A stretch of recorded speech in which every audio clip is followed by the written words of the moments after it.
Aditya Kresna di BNI Sekuritas menjabat sebagai EVP Marketing, Content and Sales. Jadi sebenarnya kenapa pindah ke BNI Sekuritas, karena ada sedikit emotional attachment ya sama BNI sendiri. Jadi BNI itu rekening pertama yang saya punya.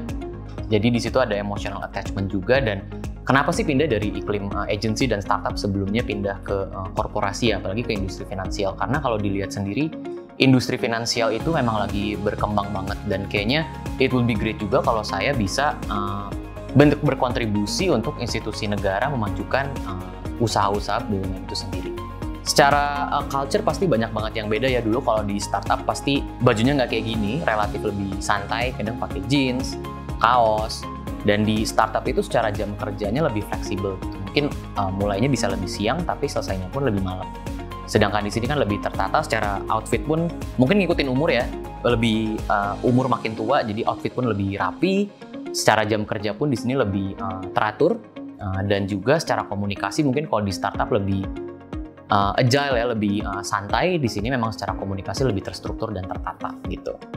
In this case sih di BNI Sekuritas saya nggak ngerasa ada perbedaan yang jauh ya, karena di sini timnya pun masih relatif muda dan juga timnya bersemangat banget gitu ya, tim muda yang bersemangat. Dan juga dari segi manajemennya pun mungkin mindset orang-orang di korporasi, apalagi di BUMN itu senior manajemennya mungkin unreachable ya, maksudnya secara struktur mungkin terlalu jauh. Sedangkan di sini nggak sama sekali, dari BOD dan manajemennya pun masih reachable gitu, masih hands-on juga di setiap projectnya, dan kita juga masih tektokan langsung dengan mereka gitu. Sebenarnya mungkin balik lagi ke goals masing-masing ya, dan juga kesempatan yang ada gitu. Kalau memang lebih suka iklim kerja yang relatif lebih santai, mungkin memang startup jadi pilihan yang cocok gitu. Tapi kalau memang lebih pengen berkarir ke bidang yang sedikit lebih serius, iklim kerjanya lebih serius, mungkin bisa consider juga corporate gitu. Tapi on the other side, di corporate sendiri kan sebenarnya ada beberapa plusnya ya, mungkin yang bisa di-highlight. Pertama adalah dari kita juga punya program akselerasi gitu, atau mungkin lebih commonnya manajemen training.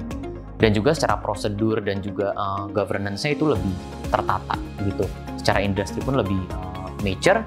Jadi mungkin bisa jadi kesempatan yang bagus juga nih buat talenta-talenta muda gitu. Apalagi talenta muda di Indonesia tuh banyak banget dan talented banget ya. Banyak yang multi talented malah even.